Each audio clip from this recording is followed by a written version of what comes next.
যুক্তরাষ্ট্রের নতুন president Donald ট্রাম্পের সঙ্গে মঙ্গলবার 4 ফেব্রুয়ারি হোয়াইট হাউসে সাক্ষাৎ করেছেন ইসরায়েলের প্রধানমন্ত্রী বেনিয়ামিন নেতানিয়াহু।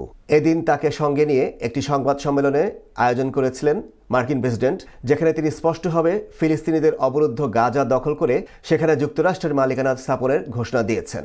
একই সঙ্গে ট্রাম্প এও ইঙ্গিত দিয়েছেন যে এই ব্যাপারে কোনো বিরোধিতা করবে না সৌদি আরব। তার ভাষ্য, স্বাধীন ফিলিস্তিনি রাষ্ট্রের ব্যাপারে কোনো দাবি নেই সৌদি আরবের।